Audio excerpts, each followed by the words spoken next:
May the words of my heart and lips and the meditation of all of our hearts together today help us to remember why we are born here on this earth to be love. And welcome to the practice of joy. Like the other gifts of the Spirit we have focused on in Advent, hope and faith, peace and love, it may be simple, but it isn't always easy to build our spiritual muscle memory and open ourselves to the joy and gladness promised in the words of Isaiah that we heard in the daily word. As I prepared for our time together this morning, I knew I wanted to share the inspiration I found from two joyful, light-filled, deeply spiritual teachers, His Holiness the Dalai Lama and Archbishop Emeritus of Southern Africa, Desmond Tutu. These two great friends spent a week together in 2015 in celebration of the Dalai Lama's 80th birthday. In the Book of Joy, Douglas Abrams makes visible their conversations about the nature of joy, obstacles to joy, and practices that help us find the pillars of joy, even in the midst of our very real, often painful life circumstances. Before we explore all of that, we'll begin with a short centering practice. The practice of setting an intention. Doing that as shared by the Dalai Lama and Archbishop Tutu. They remind us that every conscious action begins with intention, which is simply a way to prepare our hearts and minds to face the day or to face whatever it is that is right in front of us. Our shared time of meditation, the longer meditation, will come at the end of the talk. So for now, wherever you are, whether here in the sanctuary, watching the live stream or watching the recording, please allow yourself to sit comfortably. Sense the soles of your feet on the floor, on the ground. You might rest your hands on your legs or on your belly. Close your eyes or soften your gaze. And take several long breaths. Sensing your belly or chest rise and fall as you breathe.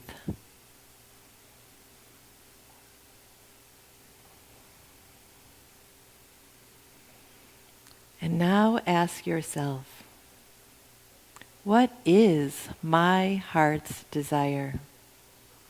What do I wish for myself, for my loved ones, for the world? Our deepest desires often lie beyond our temporary wishes and wants.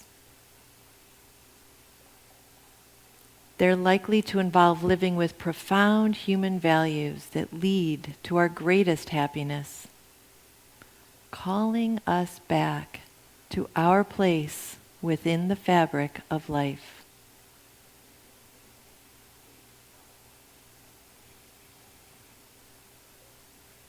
And now state your intention silently to yourself. It can be as specific or general as arises in your heart. And if nothing arises in this moment,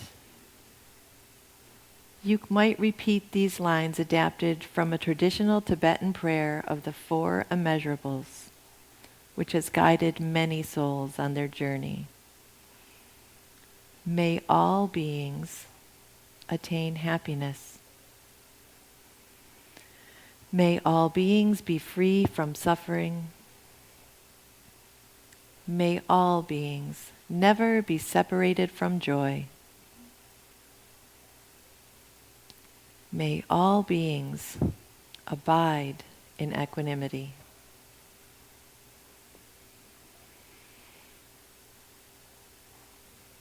May all beings never be separated from joy. For the Lord will comfort Zion. Joy and gladness will be found in her, thanksgiving and the voice of song.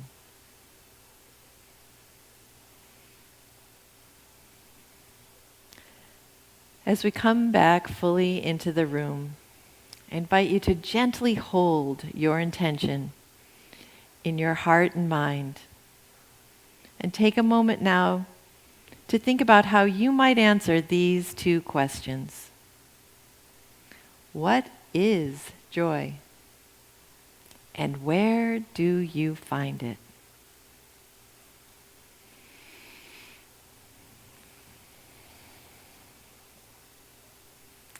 If you ever have a chance to watch YouTube clips of these two holy men interacting with each other with such deep respect and affection, you'll get a glimpse of what joy is. The clear joy they take in each other and their friendship proves the truth of Anne Lamott saying, "Laughter is carbonated holiness." Thank you for proving that. One of the things I find compelling about their conversation is that their wisdom comes as much from years of real life as it does from their rootedness in Buddhism or Christianity. Life in exile, life under apartheid, countries in turmoil, even the aging and illness and tricky knees that they talk about in the book. And yet it opens with this from Desmond Tutu. We are fragile creatures. And it is from this weakness, not despite it, that we discover the possibility of true joy. From this weakness, not despite it.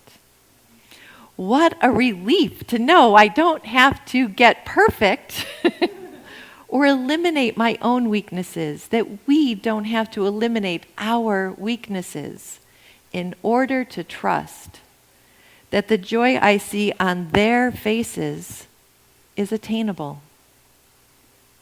From their deep wells, and with the help of writer and editor Douglas Abrams, not Douglas Adams, of Hitchhiker's Guide fame, they take us on a journey into the heart of joy. So how do we fragile creatures describe joy? My teacher hat is definitely going to show up here as I talk for a few minutes about one of my joys, words. Language, the subtle variations in meaning that open up a whole new way of seeing.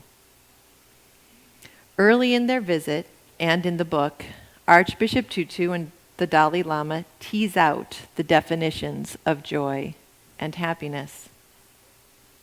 Abrams illustrates the challenge of embracing Tutu's words that joy subsumes happiness. Joy is the far greater thing. By looking to Paul Ekman, a famed emotions researcher and longtime friend of the Dalai Lama.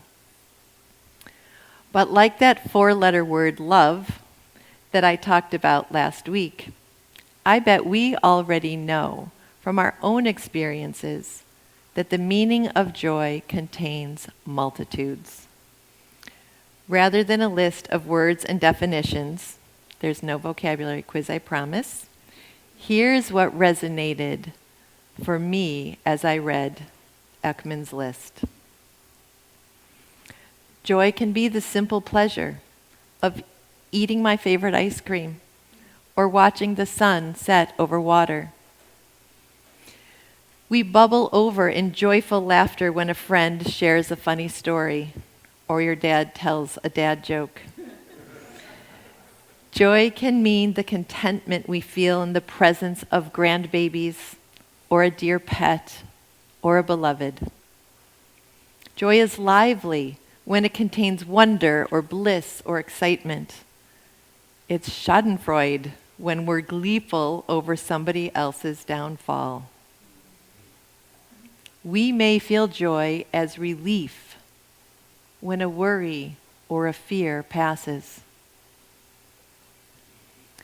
But Desmond Tutu and the Dalai Lama point us to a deeper, lasting joy.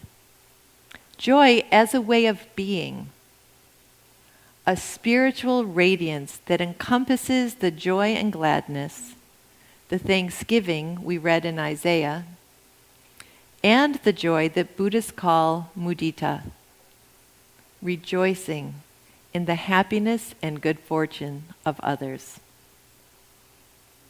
How do we embrace that radiant, lasting joy? And what gets in our way? You are made for perfection, but you are not yet perfect. You are a masterpiece in the making. Desmond Tutu. In the section of the book that covers days 2 and 3 of their visit, the Archbishop and the Dalai Lama name and describe, with great compassion for their own humanity and ours, 8 ways we shut ourselves off from accessing that deeper, lasting joy. Fear, stress, and anxiety, frustration and anger,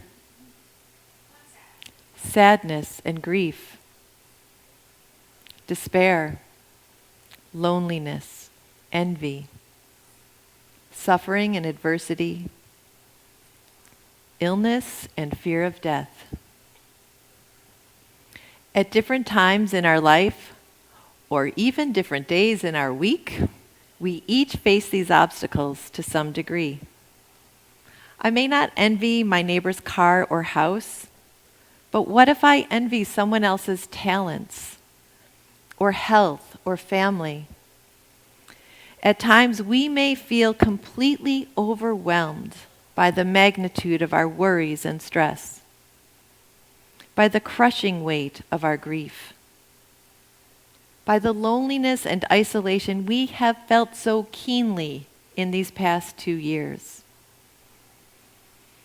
We may intellectually understand that death is a part of life, but then a moment comes that forces us to go beyond an abstract understanding, an abstract fear, to a sudden and unavoidable reckoning with our own mortality or that of someone we cherish.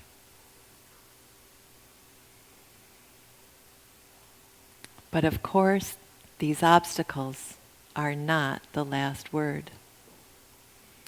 The beauty culled from days 4 and 5 of their teaching are the 8 pillars of joy, gifts that are as present as our obstacles, and in fact are sometimes the paradoxical flip side of the coin. Here is found the reminder that our way to joy is not through denying or eliminating the very real, poignant, frustrating obstacles we face. The way to joy asks us to take a God view, to step back from our own pain and find the larger view that gives us space to heal. The way to lasting joy begins then, says the Dalai Lama, with a shift in perspective from oneself and toward others, from anguish to compassion. Seeing that others are suffering as well, we recognize we are not alone. our pain is lessened. This recognition that we are all connected is the birth of empathy and compassion. And Archbishop Tutu reminds us that when we fail at shifting our perspective, we are called to treat ourselves with compassion too. Perspective, humility, humor, the acceptance of that which is, that is the place where change and healing begin. We fill ourselves at the well with these qualities of mind and the qualities of heart, of forgiveness that frees us from the past, gratitude, compassion, generosity. And once again, we come to the practices that help us fill our wells, that help us find enough spaciousness to witness our habits, our ways of getting stuck, our painful circumstances, even our joys. Another of my spiritual mentors, Star Regan DiCiccio, writes about joy as an enduring encounter with spirit. It is a reflection of coming into wholeness, into our true selves, much like the remembering that happens in that song. Echoing the wisdom of the Dalai Lama and Desmond Tutu, Star writes in her book, Divine Sparks, as we share our joy and suffering, we come to know our own humanity. It is at once extraordinary and singular, as well as universal and timeless. The particulars of our joy are known to us, but if we look deeply, they unite us to all those who have been uplifted in the same way. The depths of our sorrow feel isolating and beyond anyone else's comprehension. In fact, that very pain is the path to a true understanding of our brothers and sisters across all time and cultures. These opportunities to encounter our joy and suffering and awareness are ours to embrace. This may take courage, but it is the fullness of life that awaits us in these encounters with Spirit. Encounters with Spirit. Prayer and contemplation, meditation, resting in the stillness. We know these simple but not always easy practices help turn grief from despair into the depth of love that continues to light our sense of purpose. In the stillness, we notice envy and let it melt into gratitude.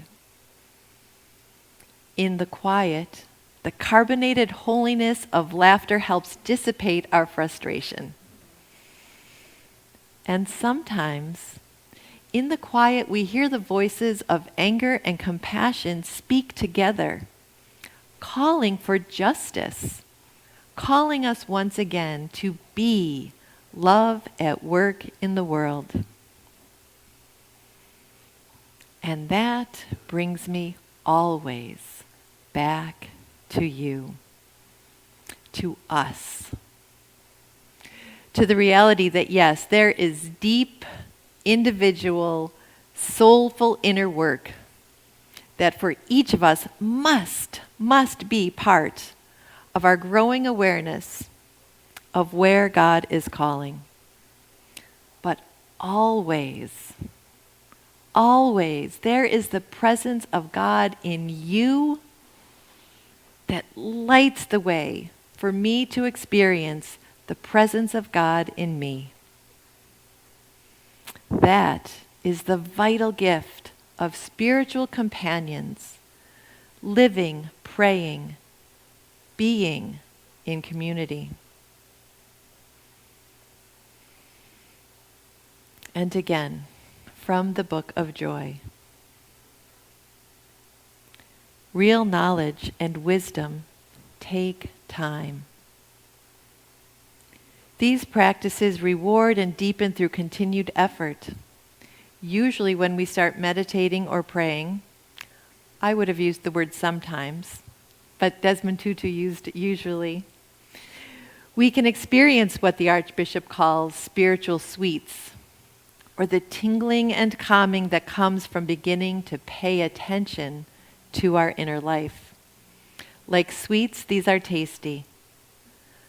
But the real benefits occur as we create a container into which we can pour our heart and soul as we experience the joys and sorrows of life. Not all practices work for all people. Find what works best for you. Our sharing in the fellowship the last few weeks that has focused on what are those spiritual practices that ground us in these spiritual gifts has been so rich with vulnerability and humor and the very real sharing of lives. If you haven't had a chance to do that yet, I do invite you to join us on Zoom for that fellowship hour. So as we come now to our time of meditation on this last Sunday of Advent, we rejoice in the spiritual gifts we encounter in our time together. We rejoice in our shared Christ consciousness that unites us beyond limits of time and place. As we journey together, may you feel the presence of God within, whispering songs of hope, peace, love, and joy.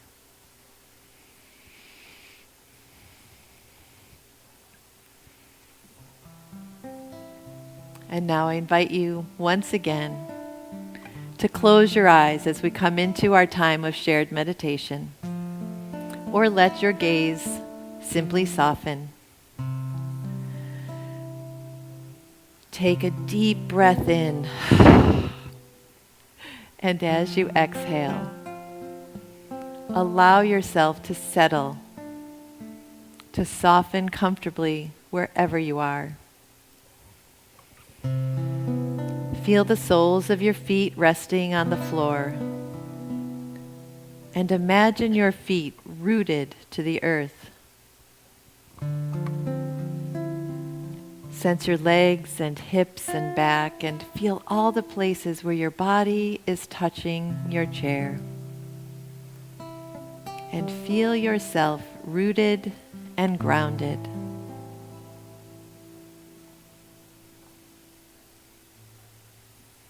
Think back to the intention you set earlier, and let it fully arise, or perhaps be refined now in your heart.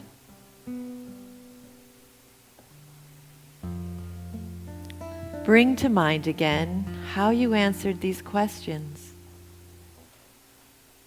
What is joy? Where do you find joy?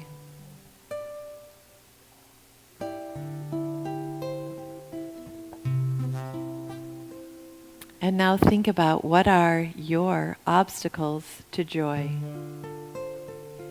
And hold those obstacles lightly in your heart with self-compassion.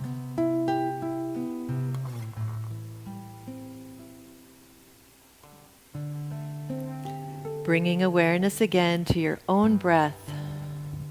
Sense the rhythm of your breath in and breath out.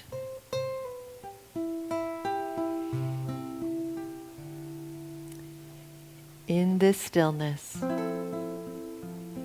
notice with compassion your fear or worry about an adversity you or someone you love are facing. Breathing in, know that you are not alone. You are not alone. Breathing out, gently ease the weight of your fear and suffering.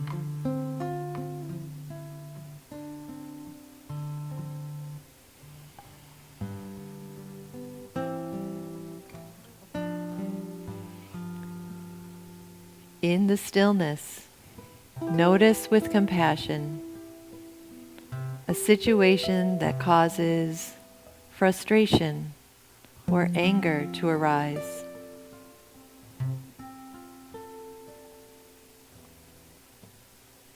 Breathing in, trust that forgiveness is present here.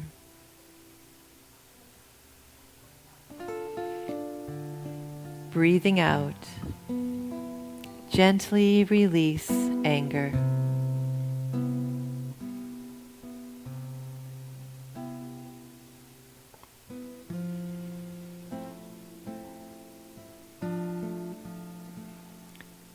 In the stillness, notice with compassion where your mind gets stuck in comparisons or judgment.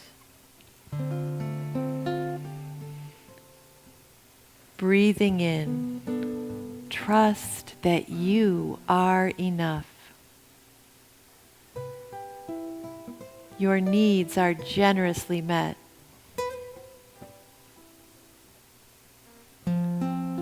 Breathing out, sense gratitude in this moment, just as it is.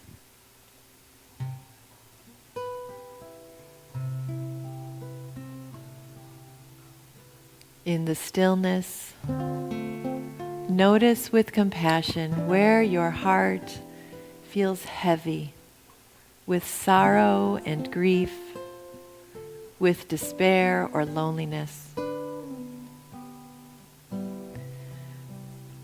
Breathe in and know that you are not alone. You are not alone.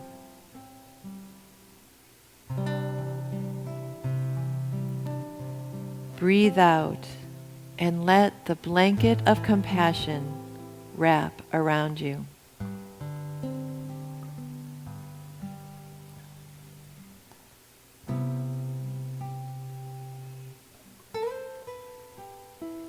In the stillness, gently bring to mind a beloved who has died and allow a cherished memory to bring you with love into their presence.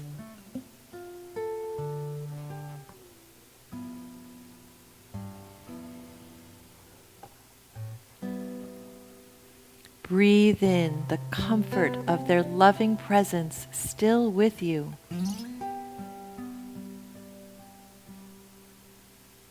Breathe out and let this presence help you befriend for just a moment the fragile creature of your own body.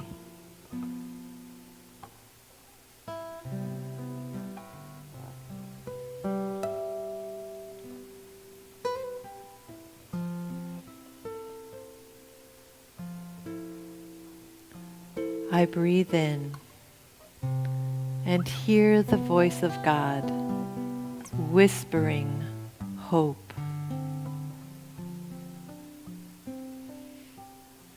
I breathe out and hear the voice of God whispering hope.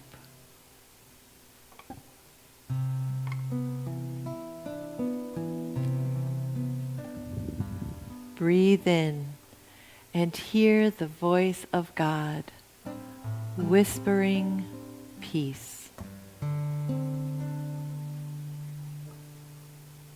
Breathe out and hear the voice of God whispering peace.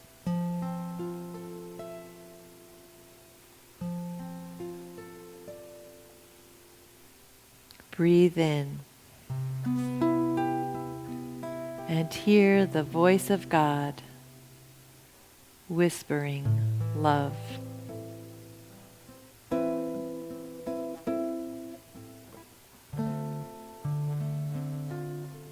Breathe out and hear the voice of God whispering love.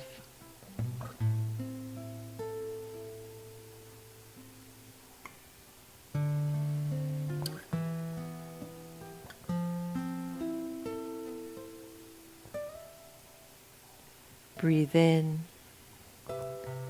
and hear the voice of God whispering joy.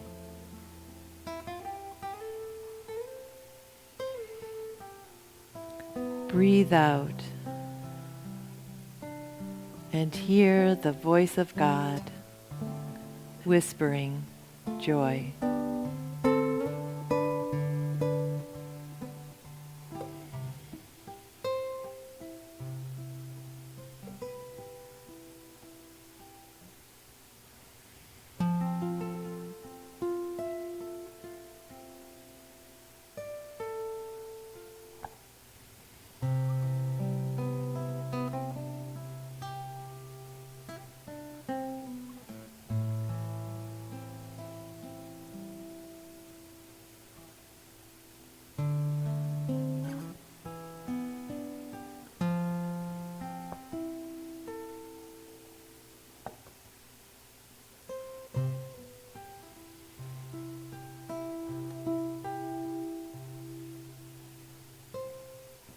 And as you come back to your breath, come back fully to the space you are in. Know that these gifts of hope and peace, love and joy abide always. And I'll close with a prayer from Fra Giovanni. There is nothing I can give you which you have not, but there is much, very much, that while I cannot give it, you can take. No heaven can come to us unless our hearts find rest in it today. Take heaven. No peace lies in the future which is not hidden in this present little instant. Take peace. The gloom of the world is but a shadow. Behind it, yet within our reach, is joy. There is radiance and glory in darkness, could we but see. And to see, we have only to look. I beseech you to look. May it be so, and so it is. Amen.